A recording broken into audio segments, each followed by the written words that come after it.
last season he was just tearing up Zerg left and right with a very funny style, where essentially he would just kind of like do a more or less normal opening and mid game, and then all of a sudden he would like attack you and have 80 billion zealots like at a random time, and you wouldn't really understand. You'd be like, well, why does he actually have this many zealots right now?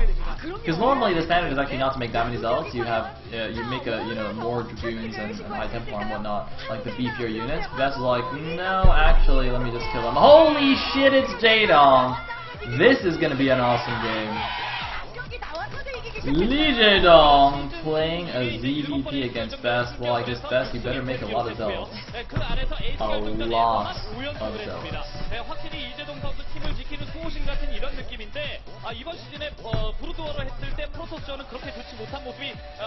Wait, is he using Gangnam Style? What the fuck? He changed his theme song to Gangnam Style! Ah, Jaedong. Jaedong, are you Forella? Jaedong, look, you deserve that. Getting the screen stuck on that funny face. Jaedong. Well, I guess the pressure's on. Pressure's on now. You can't win if you have Gangnam Style as your theme song, right? Has he been using that for a while? Well, I missed a couple of... Or I missed one move. Was teammate playing there? Why haven't I noticed? I don't know. Maybe I've just not been paying attention.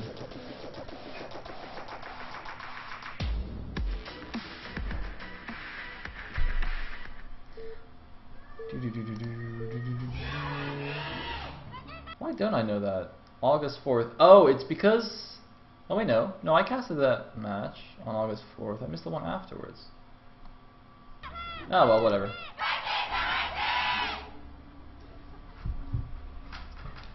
And so, in the top right corner as the brown Protoss, we will have Best playing for SKT. And in the top left corner as the white Zerg, we have Lee Jaedong, who is looking exceptionally droopy today. I'm still waiting for that Droopy the Dog Jaedong Photoshop. He just totally looks like Droopy with that expression. Anyway. Looks like Overlord going towards the middle of the map. Same scouting pattern as Saxfree used. Just looking for a probe incoming. Russia Hearts SC! Brood War forever! Woo! Woo! I can't read the Russian part below that though. That's so awesome. There's been so many like non-English signs now. Like we had some Austrian ones recently as well, and now there's like a Russian one. It's really cool. It's really cool. Russia fighting. Apparently it says hi to SC2TV and Reps.ru. Okay, cool. Reps.ru is pretty awesome. The Russian brewer scene, by the way, is actually quite active. Like they host the Defiler tournaments on the weekends, like every Saturday or Sunday, I can't remember. And like Defi and Plumum are doing a lot of good stuff, so yeah, they're pretty awesome. Anyway, we have a gateway at the natural here. It's going to be the gateway first style of expansion, which doesn't really make much sense to me on this map. So here's the thing. Once upon a time, Jangbi was awesome and decided that instead of going for a Forge fast expand, I'll go for a gateway fast expand.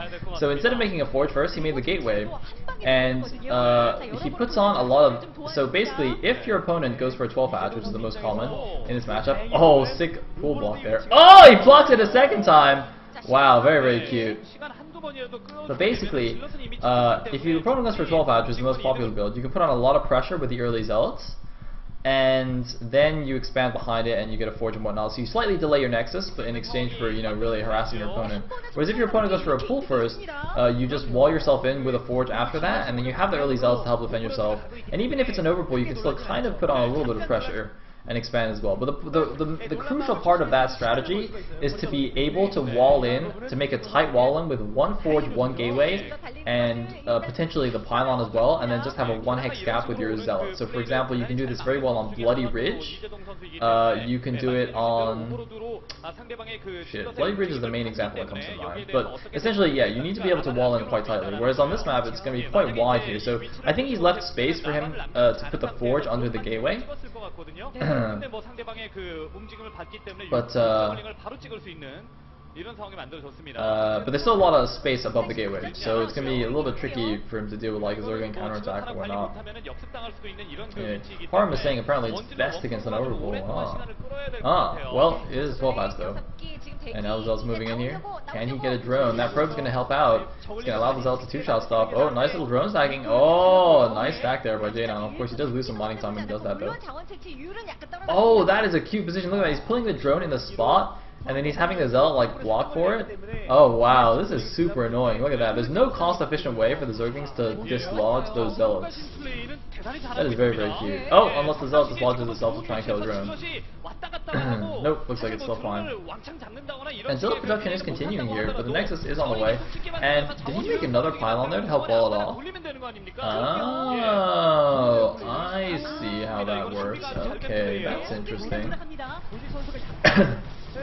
그렇죠. 이렇게 빠르게 좀 제거해야 되고 하나의 멀티 추가하면서